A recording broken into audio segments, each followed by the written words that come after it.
मंडळी, घर, आपलं घर कसं असावं बरं? आपलं घर असं असावं, सर्वांनी, घरातल्या अगदी सर्वांनी त्यात एकत्र राहावं. कधी रुसणं कधी हसणं चालतच राहावं. सर्वांनी ते समजूनही घ्यावं. जीवन हे असं जगावं, एकमेकांचा आधार बनावं. घर हे सर्वांचं असावं, त्यात कुणीही परकं नसावं. नातं हे प्रत्येकानं जपावं, अगदी मनाच्या कुपीतल्या गोपीसारखं. या गोजीरवाण्या घरात फक्त सुखच नांदावं. घर आपलं असं असावं, घर आपलं अगदी असं असावं. आठवलं ना प्रत्येकाला स्वतःचं आपलं घर? आणि त्या आपल्या घरातील आई बाबा, आजी आजोबा, भाऊ बहीण, काका काकू ही सगळी आपली माणसं डोळ्यासमोर उभी राहिली असतील. अगदी साहजिकच आहे ते.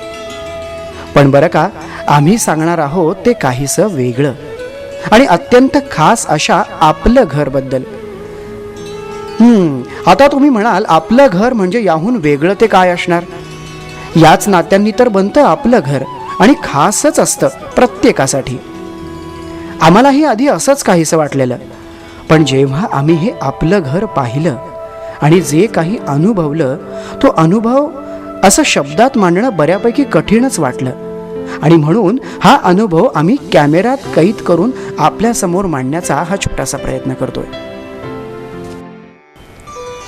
अरे, रंगपंचमी जवळ आली आहे. आता रंगपंचमीला प्रत्येकाचा काय काय प्लॅन आहे, काय काय करायचंय, अशी चर्चा आपल्या आम्हा मित्रांमध्ये एक दिवस सुरू होती. आणि बोलता बोलता एका मित्राकडून कळालं की तो रंगपंचमीला आपल्या परिवारासोबत आपलं घर इथल्या अनाथ मुलांसोबत रंग खेळायला जातो. पूर्ण दिवस तो त्यांच्यासोबत घालवतो. काही नवीन त्यांना शिकवतो, तर बरंच काही नवीन त्यांच्याकडूनही शिकतो. मग काय, ही कल्पना आम्हालाही आवडली. ठरलं मग या वर्षीची रंगपंचमी सगळ्यांनी मिळून आपलं घर इथं साजरी करायची. आणि पोचलो नळदुर्ग इथल्या आपलं घर येथे. आहा, क्या बात! अप्रतिम अशा सुंदर टेकडीवर निसर्गरम्य वातावरणात हिरवाईनं नटलेल्या त्या पठाराच्या सान्निध्यात नांदतंय एक आपलं घर. तिथे राहतात अशी काही खास मुलं ज्यांच्या आयुष्यातून त्यांच्या जन्मापासूनच सोबत असणारी ती हिरवी पानं एका वादळात केव्हाची गळून पडली होती.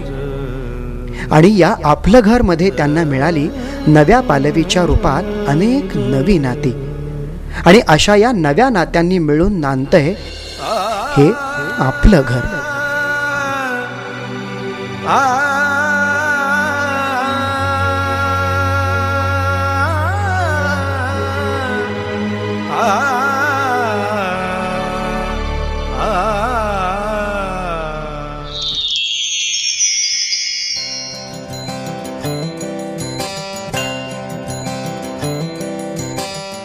रंगपंचमी दरवर्षी येते आणि सर्वांना रंगवून जाते. नंतर ते रंगही निघून जातात. पण प्रेमाचा रंग तो मात्र तसाच राहतो. तोच प्रेमाचा रंग काही अनाथ मुलांच्या आयुष्यात भरण्याचा हा आमचा छोटासा प्रयत्न. आपलं घर, आपलं घर ही नळदुर्ग इथल्या अनाथ मुलांची संस्था. हे झालं कार्यालयीन नावं, पण खऱ्या अर्थानं इथे येणाऱ्या प्रत्येकाचं ते कधी आपलं होऊन जातं हे कळत सुद्धा नाही. रंगपंचमीच्या दिवशी आम्ही सकाळी सकाळी तिथं पोहोचलो. काही मुलं खेळत होती, कुणी प्रवेशद्वाराजवळ सहज थांबलेलं, कुणी पाण्याच्या टाकीजवळ पाणी पित होतं. प्रत्येकाचं असं आपलं आपलं काहीतरी चालू होतं. इतक्यात काही मुलांनी आम्हाला पाहिलं. मुलं लगेच आमच्या भोवती गोळा झाली. त्यांच्या डोळ्यात आम्हाला भेटायची, बोलायची एक अनामिक ओढ दिसत होती आणि एक विलक्षण आनंदही. आमच्या हातात खाऊच्या पिशव्या होत्या, पण त्याकडे कोणाचंही लक्ष नव्हतं. यापेक्षा जास्त आनंद त्यांना याचा होता की आपल्याला कोणीतरी भेटायला आलंय. मग आम्ही विश्रामगृहात गेलो. तिथल्या व्यवस्थापकांशी आम्ही थोडा वेळ चर्चाही केली. आम्ही इथं का आलोय, आम्ही काय काय करणार आहोत हे सगळं त्यांना सांगितलं. याच दरम्यान आमच्या नकळत आमचा चहा देऊन पाहुणचारही करण्यात आला. मग आम्ही लागलो आमच्या तयारीला. थोड्या वेळातच सरांनी सगळ्या मुलांना एका हॉलमध्ये एकत्र आणलं आम्ही हॉलमध्ये जाताच हसत मुखानं आणि जोरात टाळ्या वाजवून आमचं स्वागत करण्यात आलं.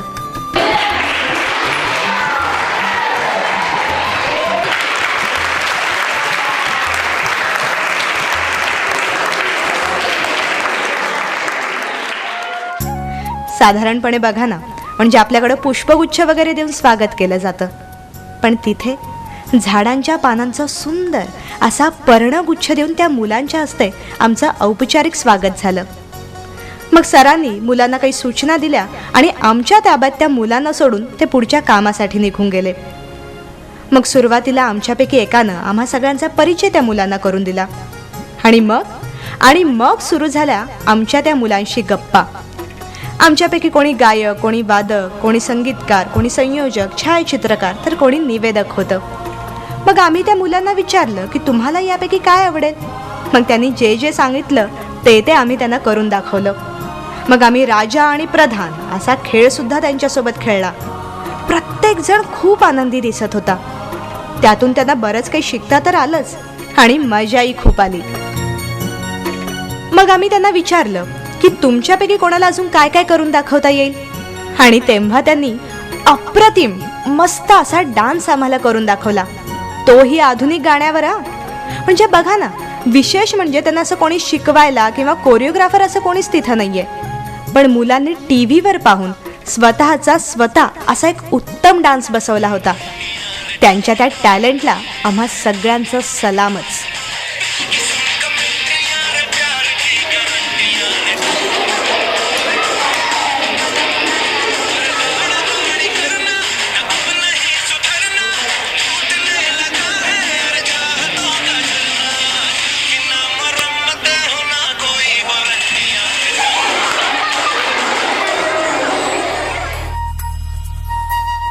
आणि मग वेळ झाली पहिल्या सत्राच्या समाप्तीची आणि जेवणाची.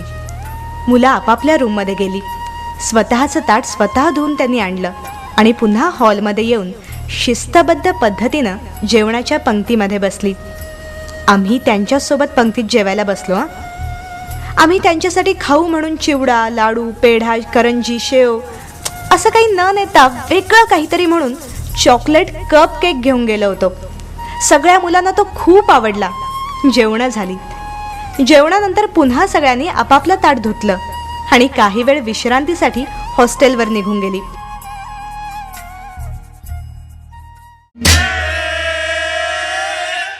संध्याकाळचे 4 वाजले होते आणि वेळ झाली होती मुख्य कार्यक्रमाची, म्हणजेच रंगपंचमी साजरी करण्याची. आम्ही सगळ्या मुलांना मैदानात एकत्र केलं आणि मग सुरू केली पर्यावरणपूरक म्हणजेच इको फ्रेंडली रंगपंचमी.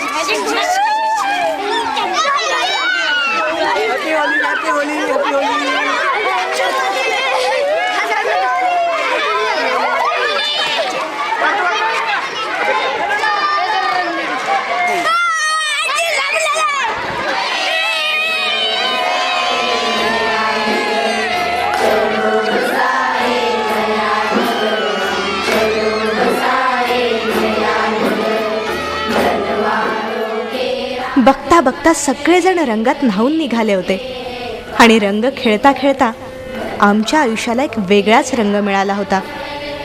तो रंग होता प्रेमाचा, आपुलकीचा, आपल्या माणसांचा आणि आपल्या घरचा.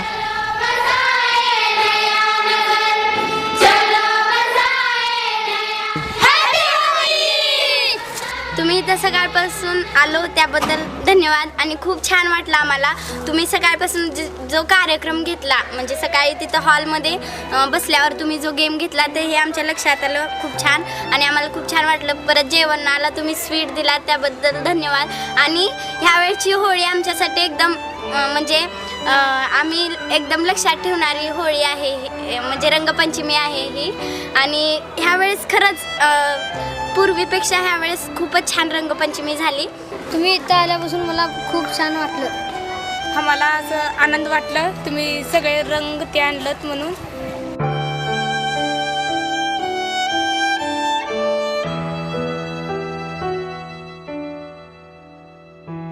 सरते शेवटी मग आम्ही जड पावलांनी त्यांचा निरोप घेतला खरा, पण नजरेसमोरून आपलं घर काही जातच नव्हतं. घरी आल्यावरती वाटलं हे माझं घर आहे, पण आपलं घर नाही. कारण आपलं घर हे फक्त आणि फक्त तिथंच आहे. असं म्हणतात की आई आणि मूल यांचं नातं सर्वतोपरी असतं. मूल आईच्या पदराखाली लाखो स्वप्न पाहतं, पण इथं अशी मुलं राहतात जी या ममतेच्या पदराविनाच वाढतायत. आणि फक्त आईच नाही तर सर्व सुखसोयी पुरवणारा, भविष्याची सोय करणारा बापही त्यांना नाही. आई नसताना काळजी घेणारी, शाळेला उशीर झाला की केस विंचरायला, दप्तर भरायला मदत करणारी ताईही नाही. खेळण्यांसाठी आपल्यासोबत भांडणारा आणि बाहेर मित्रांमध्ये खेळताना चुकून भांडण झालं तरी आपल्या बाजूनं उभं राहणारा भाऊही नाही.